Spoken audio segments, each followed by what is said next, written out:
Hi, everybody. My name is Sarah, Pearls of Wisdom and Food. With food that's, my macros are low in places and well, my macros are good for me. And this is part of my journey. So when I tell you what I'm having for the day and I give you my macros, don't think you should be where I am. It's not like it's necessary. It's an involvement of a few years doing my keto to get to where I am today. So I strongly suggest you keep your carbs at total carbs, and under 20 is my legal limit for when I'm talking to people about how they should do it, but it's definitely total carbs.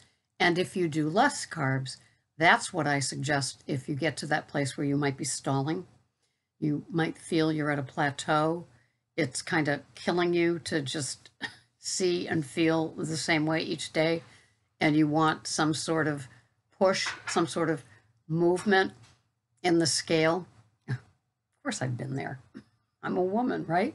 And so that's when I suggest going way low carbs, just to jolt your metabolism into something different. It worked for me, and so I ended up staying low, and then I ended up staying lower. And sorry, bedhead hair. And so it just works for me to be low carb, but in no way am I saying you must do lower carbs. You must do what works for you. And N equals 1, which is the you as your experiment, and you figure out what works for you. It may not work for everybody else, but wow, I tried this and gosh, it felt okay. What's up with that? So, at Whole Foods today, this week, you've got your, how they do the numbers. So you've got that nice animal welfare protected, either chuck roast or beef stew meat at $3.99 if you are connected with your Prime from Amazon. Who wouldn't want to do that? That is a great, great price. So you know where I'll be going today for my meats. So today, let's see where I am. Today, it looks like low calories, but when I tell you the food that I'm having, it's great. And it's funny because I don't think I've ever had this before. My calories are 1,164. My protein is 91.9. Carbs are 1.1. And refer back to what I just said if you think you should be that low.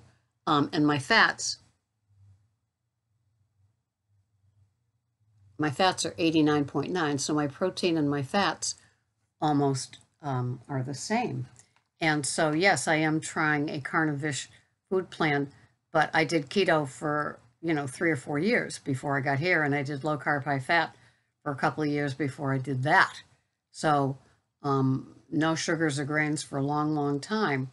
And, I've been adding to my coffee, my little sweetener.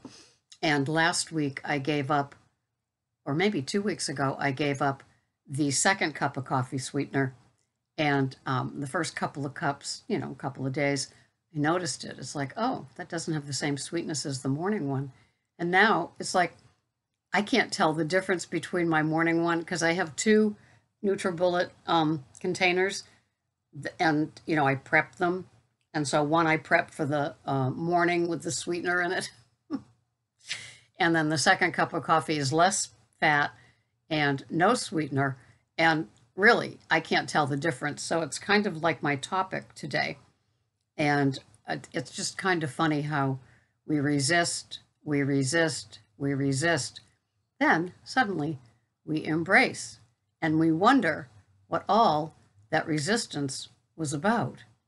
Does that sound familiar to anything that you've done? It might have been from going from Weight Watchers to low carb, high fat to going to keto, and maybe even going to carnivore. And it's just so funny because it's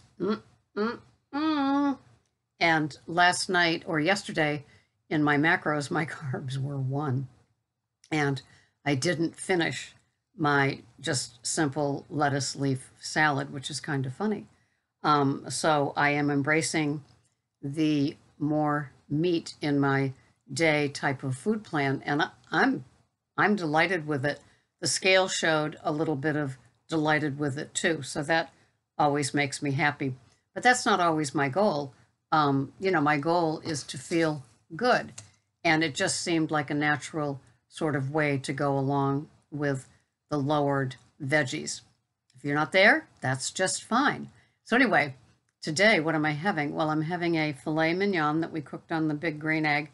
So I saute, he cooks it very, very, very extremely rare, so it just has the smoked part. And then I saute that in butter on top of the stove in my copper-lined pan, and it's great. I'm also having 3.6 ounces of a roast pork that I made in my Mathis Stewart enamel crock pot that I put in the oven. And I cook it in that low, and first I kind of brown it on the outside on top of the stove while the oven's preheating. And then I cook it low and slow, like 225 degrees for a couple of hours. It's perfect. It's moist. The outside is the crispy brown, and the inside is the delicious pork. So that was delicious. So I'm having 7 ounces of the filet and 3.6 ounces of the pork, because I know the pork because that's what's left. And then I'm having my small 30 grams of Olivia's organic baby spring mix with my melted ghee and macadamia nut oil on top of it with my Redmond salt. So far, I've given up the cracked pepper and that I used to put on it, and the red pepper flakes, which I was in love with. That went on my pizza. It went on other things too. And I gave it up, and it just feels better. Who knew? So my one condiment or spice is salt, and it's the Redmond Ancient Grain on my dinner. And then I use pink Himalayan in my coffee and water.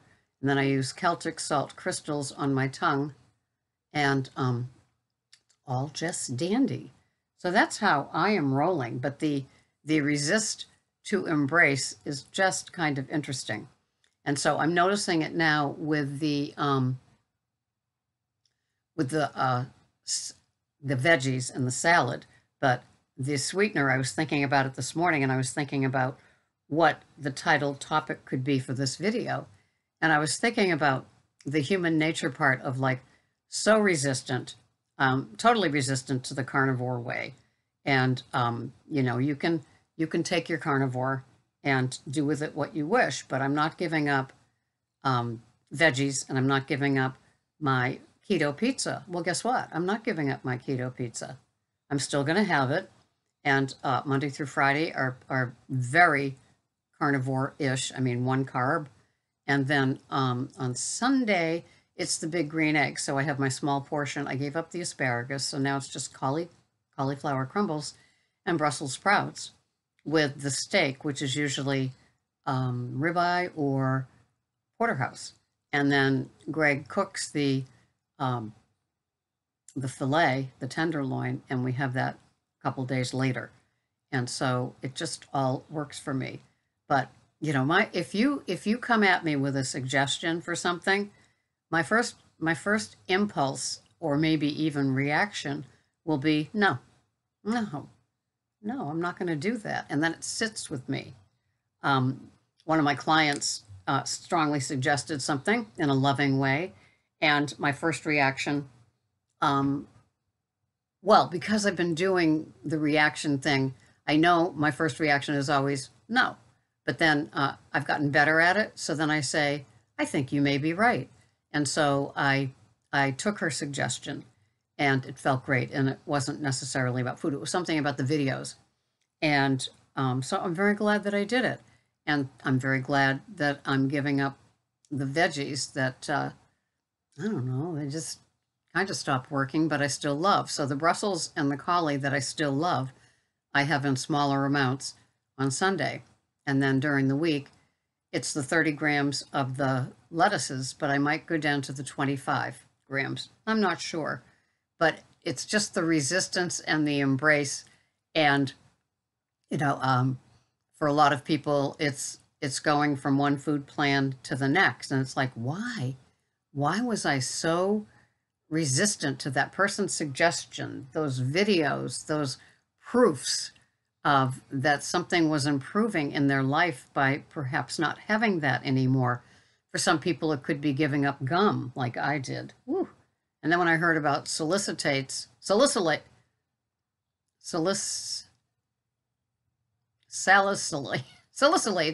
sorry, I am really practicing that word, Mike.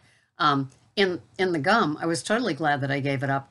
What made me give it up was realizing that every piece that I had was 1 to 2 carbs, and I was a gum chewer. 10 pieces a day was not unlike that. I was working too, so it was a great stress reliever, but also I was swallowing a lot of air. So I would go home with the beach ball for my belly because of just swallowing all the air, chewing the gum. No, that stopped working. And so I'm glad that it did. And then came, I wasn't a diet soda drinker, but for a lot of people, giving up the diet soda is one of their last holdouts. Some people do carnivore and hold on to the coffee. That would be me. I'm not ready to give it up. A lot of people give it up, and they're very glad that they did. Hi, TD. And that's not me at this moment. But then 3 months ago, I wouldn't have even explored giving up my veggies and thinking of myself as carnivish. But I do like that, and I do listen to people that help me with that. And I think I've kind of got it kind of figured out. I'm still holding on to the little salad, however, but I can tell that the reductions are in store for me. So from resisting to embracing, it's been quite a journey.